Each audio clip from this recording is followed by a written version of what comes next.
Ladies and gentlemen, let me ask you something right now. Had you ever felt like no matter what you achieve, it's still not enough? Like there's this voice in the back of your mind whispering, you're behind, you're not smart enough, you're not successful enough, you're not worthy enough. What if I told you that voice is not the truth? What if I told you that voice is a pattern and patterns can be broken? What if the real reason you hesitate, overthink, or hold back isn't lack of skill, but a perception of scarcity? In economics, scarcity is the fundamental problem. Limited resources, unlimited wants. Now apply that to the human mind. When a person believes they are not enough, they are operating under a psychological scarcity model. They perceive confidence as limited, opportunities as rare, success as competitive, and worth as conditional. And just like in financial markets, scarcity thinking distorts decision-making. When individuals operate from perceived internal scarcity, they shift into defensive economic behavior.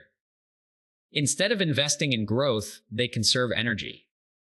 Instead of taking calculated risks, they avoid volatility. Instead of innovating, they imitate. This mirrors how economies behave during recessions. Liquidity tightens, risk tolerance declines, and productivity contracts. The same contraction happens internally. Creativity narrows, courage decreases. Long-term gains are sacrificed for short-term emotional safety. Now consider the opposite, abundance thinking. In economic terms, abundance increases circulation. When markets believe resources are expanding, spending rises, investment grows, and innovation accelerates. Psychologically, when a person believes their value is expandable rather than fixed, they behave differently. They take strategic risks, they pursue high-return opportunities, they collaborate instead of compete destructively. Their internal economy shifts from preservation to expansion. Here's the hook. Scarcity is rarely about actual limitation. It's about perceived limitation. A nation can have resources but still stagnate if confidence collapses. Likewise, a highly capable individual can underperform if they believe their internal resources are insufficient. Perception drives behavior. Behavior drives results. Results reinforce perception. That loop becomes a self-fulfilling economic cycle. Scarcity mindset also amplifies comparison. In zero-sum thinking, one person's gain equals another's loss. If someone else succeeds, the scarcity-driven individual interprets it as reduced opportunity for themselves. This creates chronic insecurity and reactive decision-making. However, modern economic systems demonstrate that growth can be positive sum. Innovation expands the total market. Similarly, personal growth is not competitive by nature. Expanding your capacity does not diminish someone else's. There is also an opportunity cost to scarcity thinking. Every moment spent doubting internal adequacy is a moment not spent developing skills, building networks, or executing strategy. The hidden tax of not enough thinking is lost momentum. Over time, this compounds into reduced lifetime output. Economically speaking, fear erodes long-term return on human capital. Abundance mindset, however, reallocates cognitive resources toward growth. It does not deny constraints. It reframes them as variables to optimize, rather than verdicts to accept. Instead of asking, do I have enough? The question becomes, how can I expand capacity? That shift alone changes behavior. Investment replaces hesitation. Learning replaces self-criticism. Action replaces avoidance. Ask yourself this. Are you budgeting your confidence like it's scarce? Or are you compounding it like an asset? Because confidence behaves like capital, it grows when deployed. Every action taken despite uncertainty increases internal liquidity. Every skill developed increases market value. Every risk survived expands tolerance for future volatility. The most important insight is this. Scarcity thinking feels protective, but it is economically restrictive. Abundance thinking feels risky, but it is expansionary. And in both personal and professional markets, expansion is what generates long-term wealth, not just financial wealth, but emotional resilience, creative output, and sustainable performance. What if the most valuable asset you will ever own does not sit in your bank account, your portfolio, or your business, but in your identity?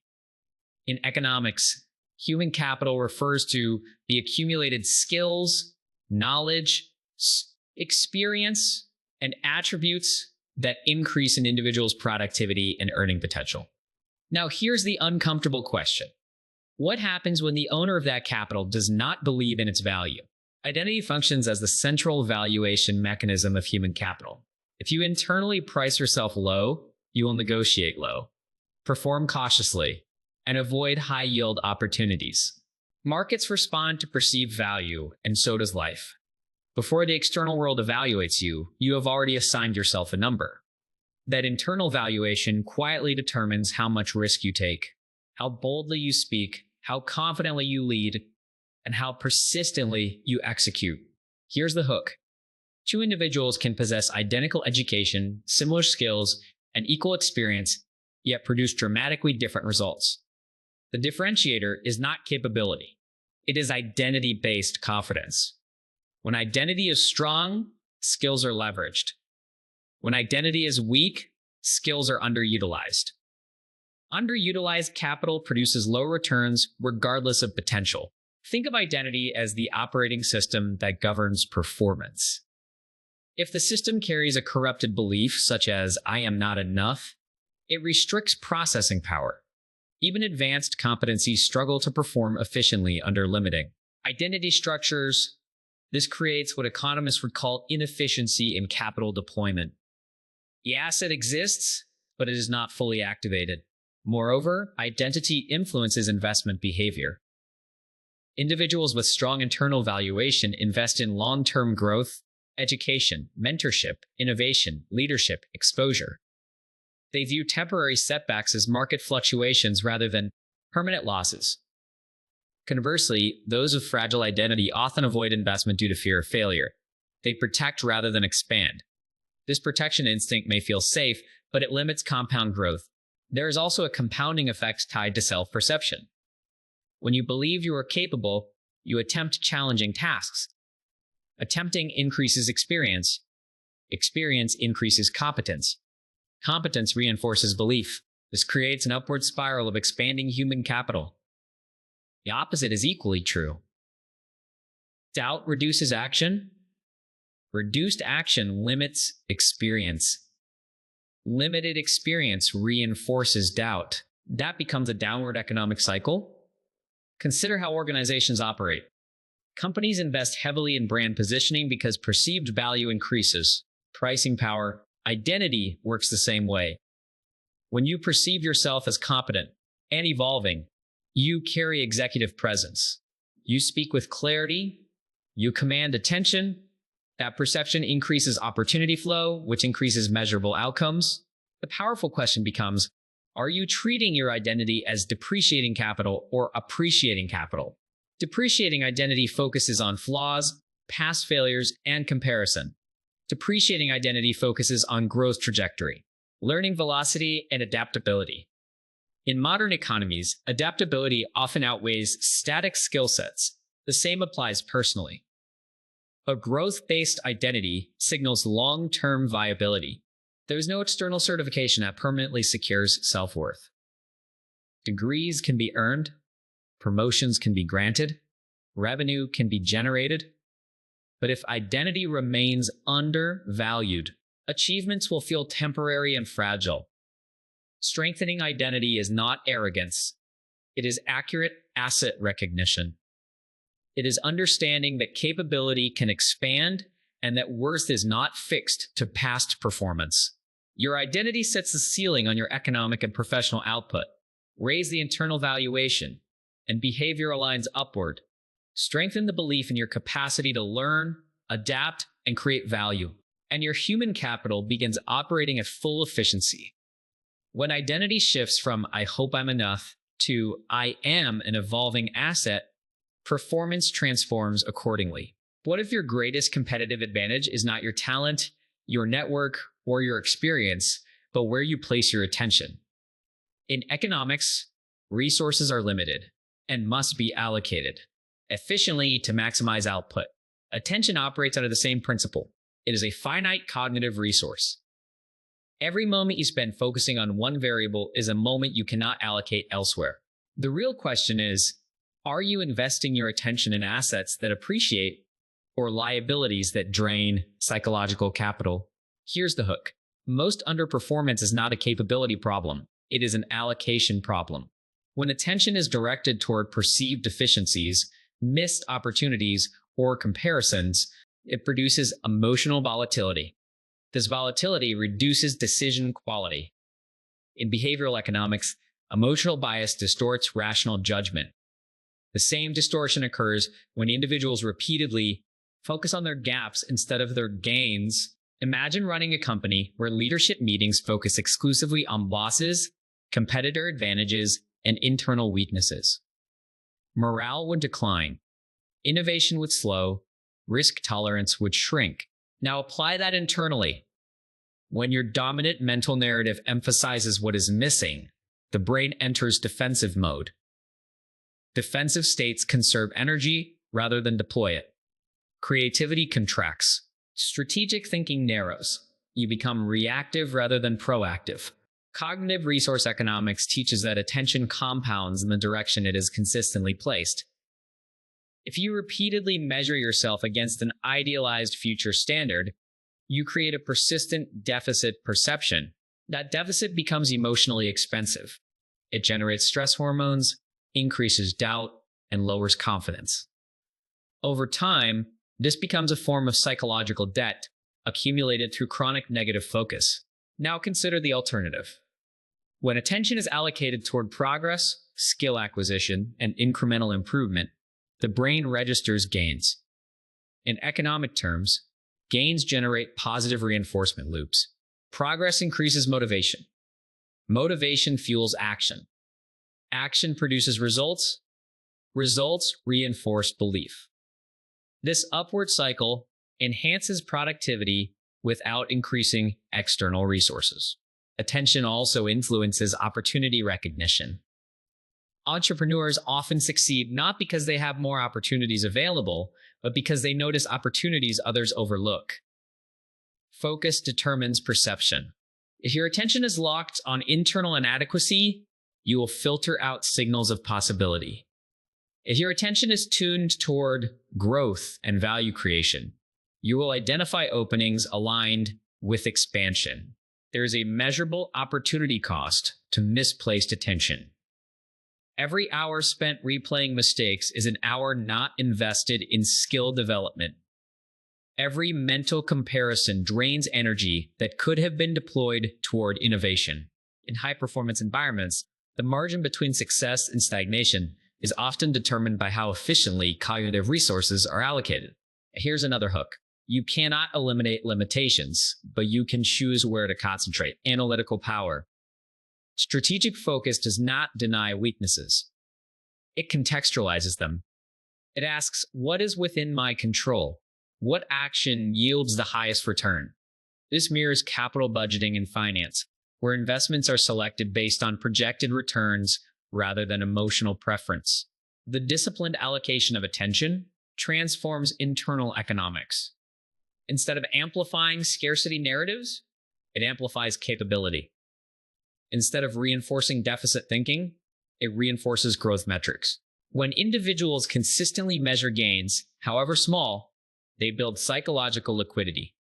That liquidity increases resilience during setbacks and stabilizes performance under pressure. Your attention functions like investment capital. Deployed wisely, it generates compounding returns in confidence, clarity, and execution. Deployed carelessly, it accumulates emotional losses and reduced output. The strategic decision is not whether challenges exist, but whether your cognitive resources are working for you or against you in the pursuit of long-term performance. What if the pressure you feel is not coming from reality, but from the standards you are unconsciously using to measure yourself? In economics, benchmarks determine performance evaluation. Markets compare quarterly earnings against projections. Investors compare returns against indices. Now imagine using a benchmark that is unrealistic, externally imposed, or constantly moving performance will always appear insufficient, regardless of actual progress. The same dynamic operates internally. Here's the hook. Most people are not exhausted from effort. They are exhausted from measurement. They are measuring themselves against standards they never consciously chose. Somewhere along the way, a definition of success was absorbed. Income level, job title, social validation, physical image recognition. These standards often originate from family expectations, cultural narratives, or competitive environments. When these external benchmarks become internalized without examination, they function like unstable economic indicators. If your internal benchmark is perfection, every minor error becomes a perceived collapse. If your standard is immediate success, natural growth cycles feel like failure. In performance economics, unrealistic targets distort behavior. When expectations are misaligned with capacity and time frame, individuals either disengage or resort to unhealthy strategies to close the perceived gap. Internally, this can manifest as chronic stress, self-criticism, or burnout. Standards shape interpretation. Two professionals can achieve identical results, yet one feels accomplished while the other feels inadequate. The difference lies in the reference point. If the reference point is progress-based, achievement is recognized. If the reference point is comparison-based, achievement is minimized. Comparison benchmarks are particularly volatile because they are tied to variables outside personal control. There will always be someone ahead in income, recognition, or experience. Using others as the primary index guarantees perpetual deficit perception. Here's another hook. High standards are not the problem. Misaligned standards are. Ambition is productive when paired with realistic timelines and adaptive metrics. In organizational settings, companies revise performance indicators based on market conditions. They adjust forecasts. They recalibrate strategy, yet many individuals hold rigid personal standards regardless of life, phase, resources, or context. This rigidity creates unnecessary psychological strain. Consider the concept of growth-adjusted measurement. Instead of asking, "Am I where I should be?" the question becomes, "Am I improving relative to my past baseline?" This shifts the benchmark from external competition to internal progression. Economically, this resembles tracking productivity growth rather than absolute output. Even incremental increases signal positive trajectory. Standards also influence motivation type. When standards are rooted in fear of inadequacy, motivation becomes avoidance-driven. Action is taken to prevent criticism or rejection. This form of motivation is unstable and emotionally draining. When standards are rooted in development and contribution, motivation becomes expansion-driven. Effort feels purposeful rather than pressured. Another dimension involves time horizons. Short-term benchmarks often produce anxiety because they magnify temporary fluctuations. Long-term standards accommodate volatility. Markets experience downturns, yet long-term growth trends remain upward. Applying long-term perspective to personal development stabilizes self-evaluation. Temporary setbacks become data points, not identity statements. The critical strategic decision is to consciously design your standards rather than inherit them. Evaluate whether your benchmarks encourage sustainable growth or perpetual dissatisfaction. When standards align with learning, adaptability, and meaningful contribution, performance increases without sacrificing well-being. Measurement becomes a tool for direction rather than a weapon for self-judgment. What if the fastest way to feel valuable is not to chase validation, but to create value? In economics, value creation is the foundation of wealth generation. Markets reward those who solve problems, improve efficiency, or enhance quality of life. Now consider this principle psychologically.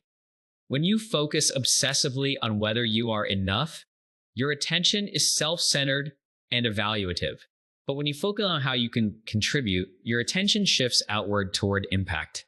That shift alone restructures your internal economy. Here's the hook. Significance is not earned through status. It is built through service. Many professionals pursue titles, recognition, or visibility, believing these markers will eliminate insecurity. Yet, external status is volatile. Market positions change, roles evolve, industries disrupt. If your sense of worth depends solely on position, you are exposed to constant instability. Contribution, however, is renewable. No matter your role or level, the capacity to create value remains within your control. In economic systems, organizations that prioritize value creation sustain competitive advantage. They invest in customer satisfaction, innovation, and long-term relationships. Individuals operate under the same principle. When you consistently add value through insight, reliability, mentorship, problem-solving, or leadership, you build social capital. Social capital enhances trust. Trust increases opportunity flow. Opportunity flow strengthens professional positioning. Contribution also changes psychological dynamics. When focus is directed toward helping others succeed, self-consciousness decreases. Performance anxiety often stems from excessive self-monitoring, analyzing how you are perceived, whether you are adequate, whether you might fail. Shifting to contribution redirects cognitive resources toward outcomes that matter beyond personal evaluation. This reduces emotional friction and increases clarity of action. Consider the concept of value exchange. In markets, compensation reflects perceived value delivered. When individuals concentrate on improving their contribution quality, their market relevance expands. Skills sharpen. Communication strengthens. Solutions become more precise. Over time, this increases bargaining power and career mobility.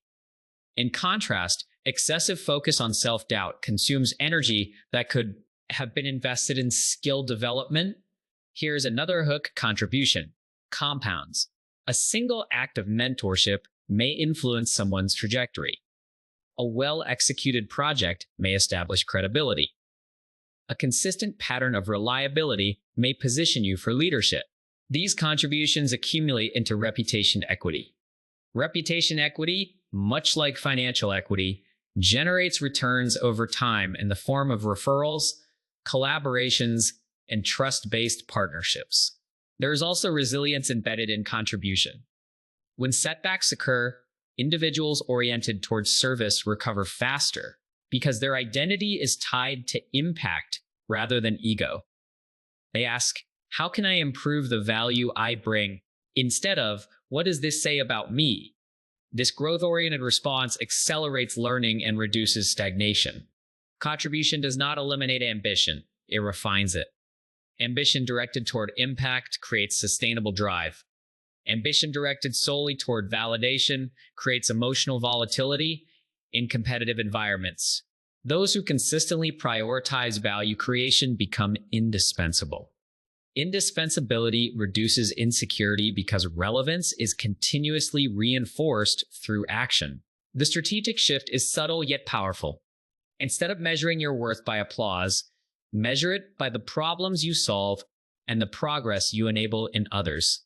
When contribution becomes the core metric, significance transforms from a fragile pursuit into a stable byproduct of meaningful work. What if the reason you feel behind is not because you lack potential, but because you misunderstand how growth actually works? In finance, compound interest is often called the eighth wonder of the world. Small, consistent investments, when given time, expand exponentially. Now apply that principle to personal development. Growth rarely appears dramatic in the short term. It feels incremental, almost invisible. But when sustained, it produces transformation that seems sudden only to those who were not tracking the compounding process. Here's the hook. Most people quit during the linear phase, unaware they are standing at the edge of exponential return. Early investments in skill development, discipline, health, communication, or leadership often show modest, visible payoff. The progress curve appears flat, doubt emerges, comparisons intensify, the temptation to abandon effort increases. Yet this is precisely the stage where compounding is quietly building structural capacity beneath the surface. Compound growth depends on consistency more than intensity. A single massive effort rarely changes long-term trajectory. Repeated strategic micro-improvements do. In economic terms, reinvested returns accelerate capital accumulation. Similarly, each new skill enhances the value of previously acquired skills. Communication amplifies technical expertise. Emotional intelligence strengthens leadership capacity. Strategic thinking increases the impact of experience. These layered competencies interact, creating multiplicative effect rather than isolated gains. Another hook growth compounds only when interruptions are minimized. In financial markets, withdrawing capital frequently disrupts compounding momentum. In personal development, repeated cycles of self-doubt, inconsistency, or distraction interrupt progress. Every time effort resets to zero, the exponential curve flattens. Sustained focus preserves acceleration. Time horizon plays a critical role. Short-term evaluation obscures compound progress because daily changes appear negligible. Investors who obsess over daily market fluctuations often miss long-term upward trends. Individuals who evaluate themselves daily against unrealistic expectations experience similar distortion. Strategic patience allows the compounding mechanism to operate. There is also an emotional component to compounding. Small wins generate confidence. Confidence increases willingness to attempt larger challenges. Larger challenges produce expanded competence. Expanded competence unlocks greater opportunity. This psychological compounding reinforces upward movement. Conversely, neglecting small improvements deprives you of the motivational feedback loop necessary for sustained expansion. Consider professional growth. Reading one book may not transform performance immediately. Practicing one new communication technique may feel awkward. Improving one habit may not drastically change outcomes. Yet when these incremental investments accumulate over months and years, the aggregate impact becomes significant. Careers accelerate. Influence expands. Financial stability strengthens. Observers may label the outcome as talent or luck, overlooking the disciplined accumulation behind it. Here's a powerful question. Are you measuring daily outcomes or cumulative trajectory? Because compounding rewards trajectory thinking. It favors those who commit to process over immediate gratification. Fear of not being enough often stems from comparing your current position to someone else's visible results without accounting for their compounded years of investment. The strategic advantage lies in recognizing that growth is not explosive by nature. It is accumulative. Each disciplined action, each lesson learned, each skill refined, adds to a base that increases future return potential. When viewed through this lens, progress becomes measurable, not by dramatic leaps, but by sustained upward curvature over time. Let me close with this. The fear of not being enough will visit you again. It visits everyone, even high performers, even leaders. The difference is they don't negotiate. They recognize it as an old pattern and they shift. So the next time that voice whispers, "You're not enough," I want you to respond with power. I am growing. I am learning. I am becoming more every day. Because enough is not about where you stand, it's about how you decide to see yourself. You are not broken. You are becoming. And the moment you shift that belief, your entire life shifts with it. Now go out there. Raise your standards. Change your story. Own your power. And remember, you were never meant to be enough for the world. You were meant to become unstoppable.